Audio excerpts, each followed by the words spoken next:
Bai, guk oinezkoen eskubide aldelan egingo dugu, baina aldi berean trafiko arazoak ezagutzen ditugu eta aparkamendu falta be bai. Mugikortasun arazo hauek konpontzeko Ezker Batuak proposamen batzuk dauzka, eta hasteko Urkiego aldeko erastuna ixteko proiektua gaitik apostu egiten dugu, eta udalerriko mugikortasun arazoak handi batean konpontuko dituelakoan lehentasuna emango diogu proiektu honi. Gero Zornotzako eredua jarraitu, semaforoak desagertaraztea eskatuko dugu, Fray Juan Zumarraga eta Ibitz kaletan egingo den moduan. Parkin disuasorioak eraikitzea, gure auzokideak eta beste udalerrietatik datozen erabiltzaileek eta zerbitzuak egin dezaten, eta gero hiribarruko garraio publikoa sustatu, pasadan legealdian atzera botatako proiektua baldin badabe, proiektu aurrera ateratzeko Durango kedadura nahikoa duela pentsatzen dugulako.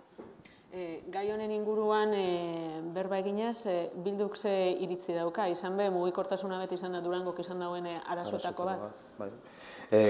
Mugikortasun arazoarekin amaitzeko uste dugu lehenengo eta behin mugikortasunean sinestu egin behar dela. Horregatik Durangon aparkatzeko arazoak dauzela, hori nik uste dut evidentea dela, hori edozein herritarrek esan aldotzu, baina ez bakarrik orain, TAO sistema hori ezarri aurretik bat zeuzen, eta TAO hori jarri den momentutik horrek sortu dauena izan da, auzo batzuetan barrera efektua deitzen dana. Hau da, TAO hori ez dagoen lekuetan, kotxez gainezka egotea, auzo horri ekartzen dutzen arazoekin. Beste alde batetik bai, ikusten dugu TAO sistema honek, hau da, aparkatzeko arazoak badauz, TAO sistema honek ez dutzela inungo honik ekarri Durangori. TAO sistema hau ez dela eragingarria, ez dela erabilgarria. Horregatik guk uste dugu, izen beharko zala eremu txikiago baten, eta izen beharko zala errotazio handiko guneetan. Adibidez, eskurdi batetan, eta izen beharko zan denbora mugatu edo laburragoekin. Bertan aparkatu, behar duzun zerbitzuetara joan, edo behar duzun zerbitzuak hartu, eta gero berriz mugitu alizateko. Hori da benetako mugikortasuna gure ustez. Beste alde batetik, ikusi dugu modan jarri dela Durangon azken urteotan aparkaleku disuasorioak, aipatu dugu zenak, eta gu ez gauz horren aldez. Azkenien momentu bateko solar batean kotxeak aparkatzea, 6 hilabete beranduago etxe bizitza bat egin behar dutenean, ez dugu zentzu handirik ikusten. Hau da, ikusten dugu partxe bat, ez dugu ikusten benetako konponbide bat ematea dela arazoari. Horregatik, ikusten dugu, ez dagoela inongo harri ikuspenik, eta iruditzen jaku benetan beharko zan egual da, sarbidea proposenetan, bertan parkin batzu jarri, eta gero mugikortasun arazo horri irtenbidea emateko beste baliabide batzuk eman herriari. Adibidez, gu proposatzen duguna bizikleta alokairu baten sistema izango zen. Eta bizikleta alokairu sistema hori ez bakarrik Durangon izango zen, Durangaldean dauden herriekin, azkenean herri guztiak, hau da, oso hurbil daudelako bata bestetik, eta zerbitzu hori zabaldalko zalako Durangalde osora. Beste alde batetik ikusten dugu, bus urbanoaren irudia guztiz erabilgarria izan aldala Durangon, eta azkenik iruditzen jaku landako gunean, hemen alboan dekoguna, hor azpian dauen parkina bai, hori publizitatzea eta bultzatzea hori erabiltzera. Hori bai, gure asmoa izango zen, denbora mugatu batez, eta Durangoko edozein herritarrek erabiltzeko moduan. Hainbat asmo, hainbat proposamen, mugikortasun arazoak konpontzeko, Aralarren aldetik ze iritzi duzue gai honen inguruan? Lehenko eta behin, ez dugu astu bier, lehenko gaiekin oso lotuta dauela hau, ez? 2012an, behingoz, errealitate baldin bada, lurperatzea, noski mugikortasun arloen ere, hori oso garrantzitsua izango da, ez? Horregatik, aldarrikatzen egon gara, ez gu bakarrik, beste talde batzuekin, beharrezko zela mugikortasun plan bat, ez? Hemen mahai gainean jarri diren, osagai guztizek kontutan hartzen dauen plan bat. Bizikletan erabilera, trafikoa, aparkalekuak, TAO, sistema zelakoa, nun jarri, nun ez, zergaitik, horre gauza guztizek plan baten, ez, mugikortasun plan baten jakiteko ez egoteko, neurrik batzuk hartzen arlo baten, baina ez eduki inongo erlaziorik beste neurri batzuekin, eta azken finean bisek mugikortasun arloan eta lotuta dauz, ez. Plan bat egin zan, enpresa bat kontratau zan, bere dirutxa kobrauzun enpresa horrek, baina hor geratu da plan hori kajoi baten.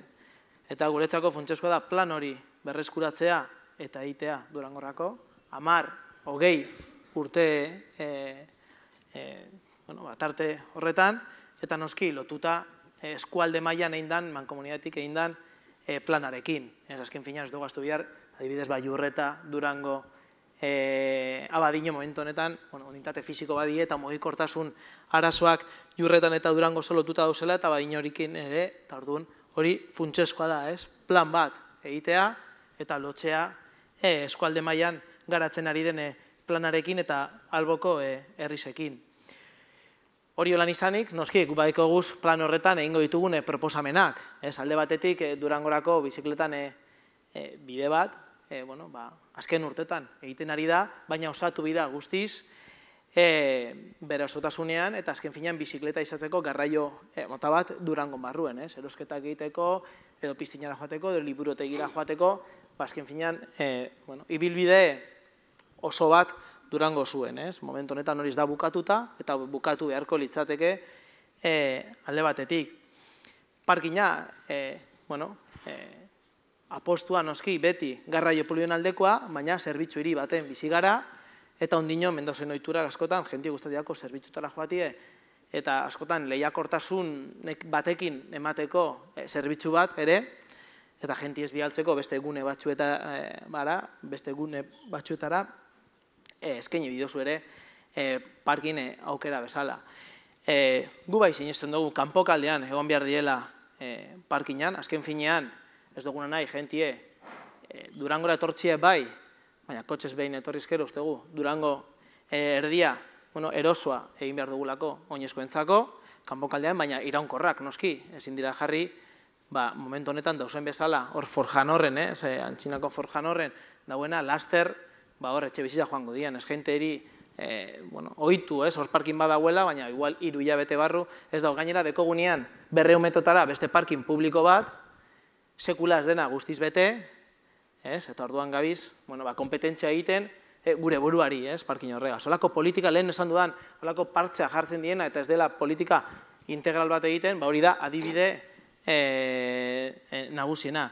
Eta maitzeko ere, parkinen inguruan ari garenean, noski, kontuz, ze Durangon estazioa Euskotren nahi dau egin herri erdizen, nahi dau bertan intermodal bat ezartzie, eta 127 urte egon gara trena zatitute, eta ontxe kotxez eta autobusez zatitute egongo garen. Ni uste dut katz bat dela, eta horbe hori funtsezko izango da aldarrikatzea, noski, estazio bat Durangon egon behar dela, baina Durangotik kanpo, intermodala izan behar dela Durangotik kanpo, bestela arazo larria dau Durango berriro saturatzeko, baina okasunetan autobusez eta kotxez, eta aldarrikatu behar dugu intermodal bat kanpokaldien egitea. Durangaldeko PTP egin zenien, Durangoko udalak aldarrikapen hori egin zuen Bizkaiko Foru Aldundiri egin zion. Badaki gai zabala dela, baina labur, ze bestela, ez dugu astirik aukingo beste gai batzuk lantzeko, Alderdi Sozialistaren jarrera. Durangarren ardura bada, mugikortasuna, zornotzat izatu zenean behigarriko dozu? Bai. Hiri berri guztietan ardurarik handienetarikoa da, edo behintzat erosotasun gehien kaltetzen duen kontua da, ez da, mugikortasuna hiri berri guztietan kontutan hartu behar dena da, eta konponbidea ez da bat ere erreza. Ados nago plangintza, herri eperako plangintza bat egin behar dela, ez dagoelako neurri bakar bat konpontzen duenik. Neurri fizikoa behar dira, gero esango ditu zeintzuk, baina baita ere behar dugu biztanleriaren ohiturak aldatu. Datu bat emango dizuet. Porcentaje zehatzak ez dakizkit, baina jente ehuneko oso handiak bere etxe azpian garajea duen arren, egunez kotxea portal aurrean uzten du. Gau ez gordetzen du. Baina egunez kale agerian uzten du 20 metrotara bere garaje personala izanagatik. Ohiturak aldatu egin behar dira. Jenteak ikasi egin behar du, garajea baldin badu, garaje barruan utzi behar duela kotxea, ez portal aurrean, eta alden lekuetan oinez ibiltzeko eremuak irabazi behar dira, erosotasunez. Eta egia da, naiz eta aleginak egin diren, eta horrela azken legealdian aleginak egin ditu Alderdi Sozialista bidegorriak eta eskatuz egin daitezen, eta zenbaitzuk egin dira, baina ez dagoago ohiturarik bizikletaz ibiltzeko. Batzutan lelokeria edo txistea ematen du. Ni orain Gasteizen lan egiten dut, eta harritzeko da zenbat jente ari den normaltasunez bizikletaz.